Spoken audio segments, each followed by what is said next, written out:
Good morning students, myself Nisha. So in this video we have start the unit number 5 that is emerging modes of business और इसके अंदर हम क्या पढ़ेंगे ई business और outsourcing of services. So let's start. First आता है meaning of E business and e commerce कि मतलब क्या है ई बिजनेस और ई कॉमर्स का. दोनों जो है सेम ही है, कुछ भी जो है इंटरचेंज करके यूज़ कर सकते हैं. तो ये बोलता है it refers to conducting all the industrial and commercial activities through computer network that is internet.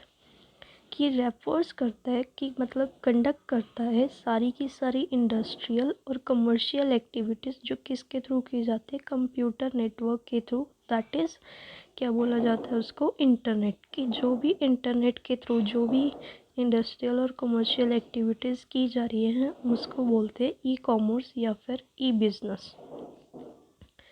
This is what a new concept of commerce called e commerce. ये जो एक न्यू कंसेप्ट आया है ई कॉमर्स बोला जाता है, जिसको मतलब जिसमें हम इलेक्ट्रॉनिक वे में अपना सारा बिजनेस जो है वो रन करते हैं उसको बोलते हैं ई कॉमर्स या फिर ई बिजनेस. ई कॉमर्स का मतलब भी इसमें सेम ही होता है कि इलेक्ट्रॉनिक सिस्टम होता है जो डील करता है सारी की सारी हमारी कमर्शियल एक्टिविटीज़ को जो डन की जा रही है through the medium of internet के थ्रू. जो भी हमारी कमर्शियल एक्टिविटीज़ हैं including receiving information about the good, placing an order, receiving delivery, making payments etcetera. कि जो भी हमारे पास इंफॉर्मेशन आ रही है वो अबाउट, चाहे वो हमारे गुड से रिलेटेड हो या ऑर्डर को प्लेस करने से रिलेटेड हो या फिर रिसीव करने से रिलेटेड हो हमारी डिलीवरी को, या फिर पेमेंट करने के लिए हो एट्सेट्रा. कोई भी हो, कोई भी सेल या परचेज टाइप की कोई भी थिंग या कोई भी एक्टिविटी या कोई भी इंफॉर्मेशन जो पॉसिबल है, किसके थ्रू पॉसिबल है, इंटरनेट की, उसको बोला जाता है ई कॉमर्स और उसी को बोलते हैं हम ई बिज़नेस भी. नेक्स्ट आता है इसमें scope of e business. First आता है इसमें B to B commerce. B to B मतलब आता है बिजनेस टू बिजनेस कॉमर्स. इसमें क्या होता है, ये वो एक्टिविटी होती है जिसके अंदर जो है टू फर्म्स और टू बिजनेस यूनिट्स जो हैं वो इलेक्ट्रॉनिक फॉर्म में जो है ट्रांजेक्शन्स करते हैं. फॉर एग्ज़ाम्पल देती हूँ, जैसे one can be a producer form. एक जो है वो प्रोड्यूसर फॉर्म है और जो दूसरी है वो रॉ मटेरियल को सप्लाई कर रही है, वो सप्लायर फॉर्म होगी. तो जो एक्टिविटीज़ हो रही है, जो भी उनके बीच में इंक्वायरी हो रही है अबाउट गुड से रिलेटेड, प्लेसिंग ऑर्डर से रिलेटेड या फिर मेकिंग पेमेंट से रिलेटेड, उसको जो है अंडरटेकन किया जाता है थ्रू द इंटरनेट.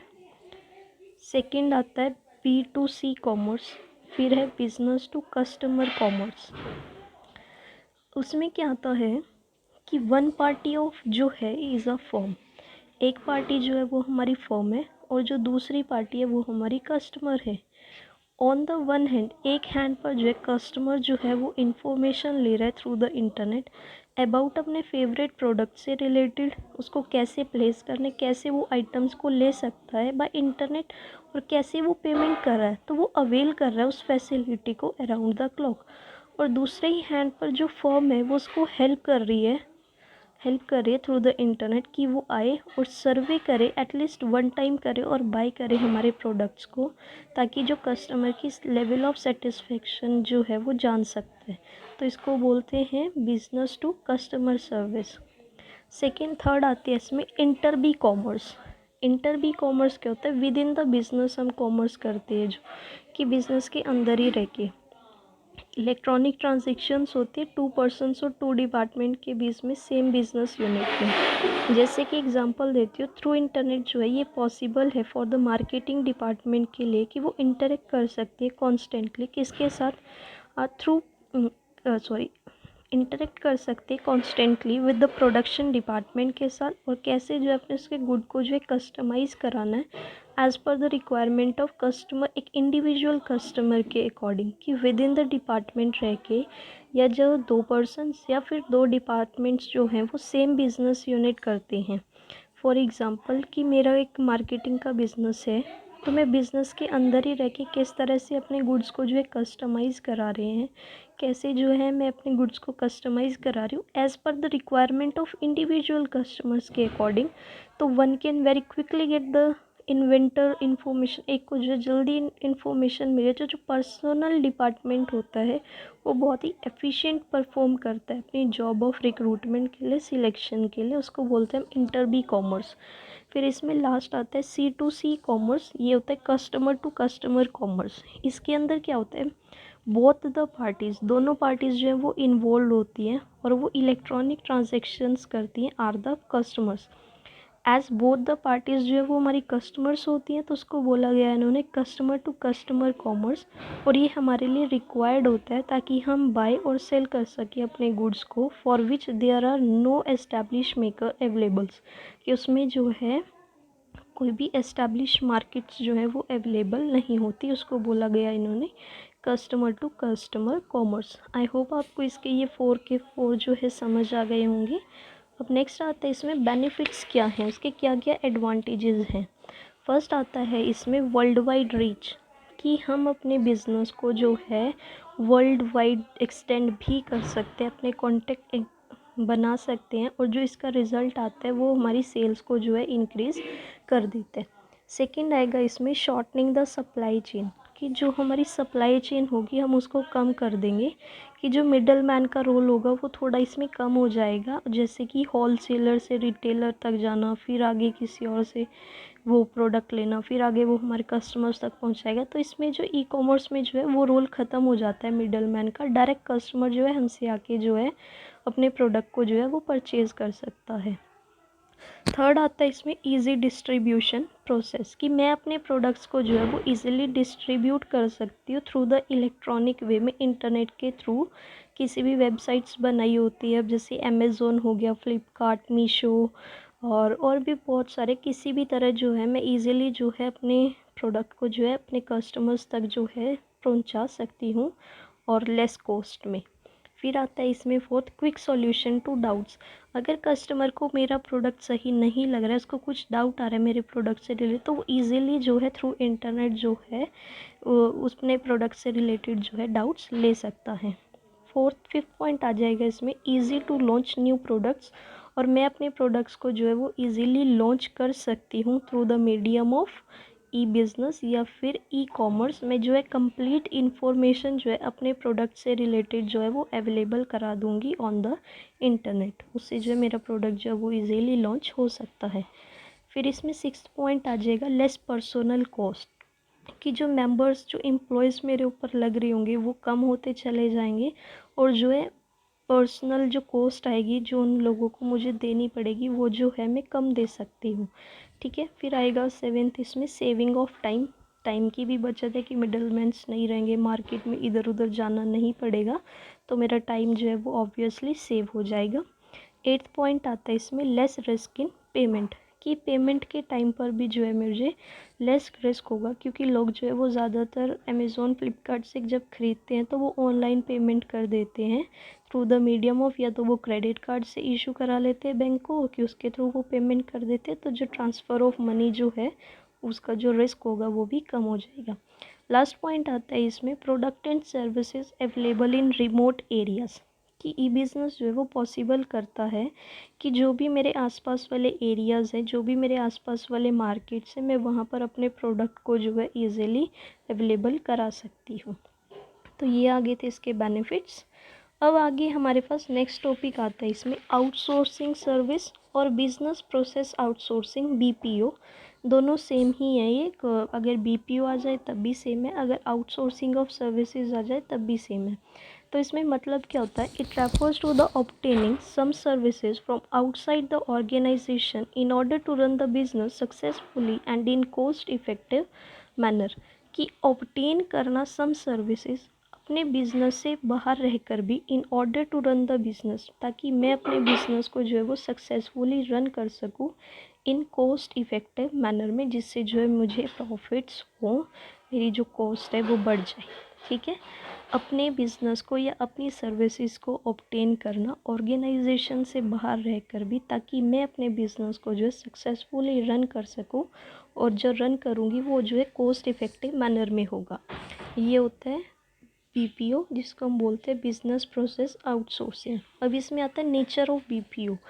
फर्स्ट आता है इसमें availability of services outside the organisation, कि बीपीओ के अंदर जो है, जो बिजनेस ऑर्गेनाइजेशंस होती है वो सर्विस लेती हैं आउटसाइड से। सम कंपनीज जो है वो एस्टैब्लिश करती हैं for providing some special service, कि वो स्पेशल सर्विसेज दे सके, like the debt collection agencies को। तो दीज एजेंसीज जो है वो परफॉर्म करती है job of collecting money from the debtors of different companies, कि वो कलेक्ट कर सके money from debtors of different companies से। फिर इसमें सेकंड पॉइंट आता है स्पेशलाइज्ड सर्विस। सम कंपनीज जो है वो प्रोवाइड करते हैं एक सिंगल सर्विस, तो वो एक्वायर कर लेती है, स्पेशलाइजेशन हो जाती है उस फील्ड के अंदर कि वो सिंगल सर्विस जो है वो प्रोवाइड करेंगे ही करेंगे। और जो इसका पॉजिटिव इफेक्ट है वो पड़ता है क्वालिटी ऑफ सर्विस के ऊपर। फिर इसमें थर्ड पॉइंट आता है cheaper source of service. Outsourcing service या फिर जो बीपीओ है वो प्रोवाइड करता है हमें चीप सर्विस, और वो डील करता है एक ही काइंड ऑफ सर्विस से एक लार्ज स्केल पर, ताकि वो चीप सर्विस जो है वो अवेलेबल करा सके। फिर इसमें फोर्थ पॉइंट आता है increasing the efficiency of users, कि जो those who get these service from outside are in the position to concentrate more on the major business, कि वो सर्विसेज जो आउटसाइड द पोजीशन जाके मुझे मिल रही है, मैं जो है बेसिकली मोर कंसंट्रेट कर पाऊँगी अपने मेजर बिजनेस के ऊपर, और जो वो है मेरी एफिशिएंसी को जो है यूज़र्स की वो जो है इंक्रीज़ कर देगा। ये थी इसके नेचर्स। अब आते हैं इसमें नीड की ज़रूरत क्या है हमें बीपीओ की। फर्स्ट आता है इसमें ऑब्टेनिंग गुड क्वालिटी सर्विस। एक सिंगल कंपनी जो है वो हमें कभी भी स्पेशलाइजेशन ऑफ एक्टिविटीज़ नहीं दे सकती। इफ़ अ कंपनी, अगर कोई भी कंपनी जो अटेम्प्ट कर रही है कि वो परफॉर्म करेगी सारी एक्टिविटीज़ खुद ही, so there is every possibility of quality of service being affected adversely, कि अगर कोई कंपनी जो कह रही है कि मैं ही सारी एक्टिविटीज़ खुद ही परफॉर्म करूँगी, तो वहाँ पर जो पॉसिबिलिटी हो जाती है जी क्वालिटी ऑफ सर्विस जो है वो इफ़ेक्ट होगी ही होगी। तो उस डिफ़िकल्टी को अवॉइड करने के लिए जो है हमने बीपीओ बनाया था from outside the source. Second आता है इसमें avoiding fixed investment in service. If A company attempts, अगर कंपनी कह रही है कि टू गेट दिस सर्विस, कि ये सर्विस जो है हम विद इन द ऑर्गेनाइजेशन रह के खुद ही करेंगे, तो वो एस्टैब्लिश कर देती है डिफरेंट डिपार्टमेंट्स उस पर्पस के लिए। तो ये इन्वॉल्व कर देता है एक ह्यूज फिक्स्ड इन्वेस्टमेंट को इन्वॉल्व कर देता है। तो ये सर्विसेज जो है वो अवेलेबल हो जाती है हमें मार्केट के अंदर एक लिटल कॉस्ट के ऊपर, और इसमें है विदाउट एनी इन्वेस्टमेंट जो है हम इन सर्विसेज का जो है वो बोलते हैं ना फ़ायदा उठा सकते हैं। थर्ड पॉइंट आ जाएगा इसमें स्मूथ रनिंग ऑफ बिज़नेस, कि जब मैं अपने बिज़नेस को सक्सेसफुल बना लूँगी, सक्सेसफुली जो है उसको रन कर लूँगी, तो जो मेरा आउटसोर्सिंग ऑफ बिज़नेस जो है उसमें ज़रूरत हो जाएगी कि मैं अपने बिज़नेस को जो है वो स्मूथली रन कर सकती हूँ विदाउट एनी डिफ़िकल्टीज़। और ये थे इसके नीड्स। आई होप आपको समझ आ गया कि क्यों हमें ज़रूरत पड़ती है। फिर इसमें आता है टाइप्स ऑफ बीपीओ, कि टाइप्स क्या हैं बीपीओ की, बिजनेस प्रोसेस आउटसोर्सिंग की। फर्स्ट आता है इसमें फाइनेंस सर्विसेज, कि अगर मुझे financial services outside the business रह के भी लेनी है, तो हम वो भी जो है लोगों को अवेलेबल करा सकते हैं for the successfully run the business, ताकि वो स्मूथली अपने बिज़नेस को जो है रन कर सके। इसमें एक आता है फैक्टरिंग फैसिलिटी, और सेकेंड आता है मर्चेंट बैंकिंग सर्विसेज।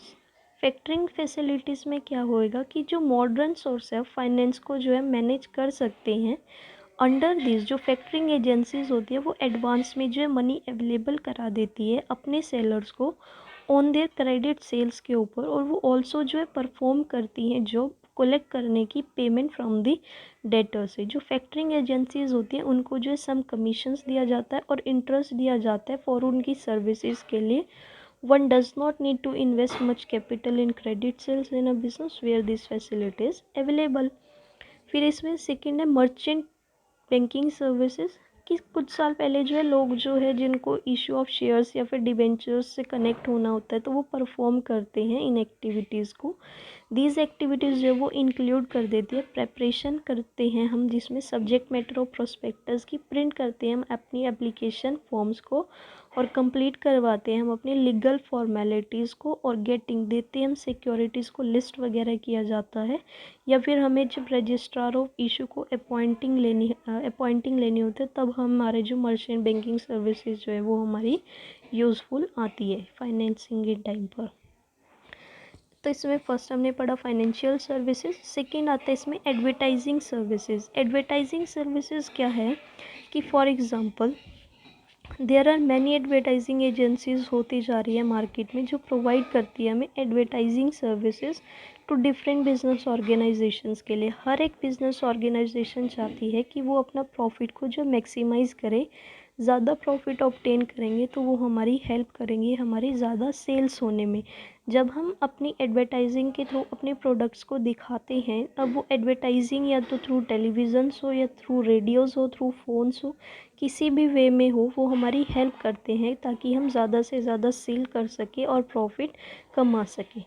फिर इसमें थर्ड आती है कुरियर सर्विसेज कि बहुत सारे पोस्टल डिपार्टमेंट्स जो है वो खुल चुके हैं जो सेंड करते हैं लेटर्स को, डॉक्यूमेंट्स को, पार्सल को एट्सेट्रा फ्रॉम एक प्लेस से दूसरे प्लेस तक। तो जो पोस्ट ऑफिस होते हैं उनको बेनिफिट मिल जाता है उस सर्विसेज का, लोगों को जो कुरियर की सर्विसेज मिल जाती हैं।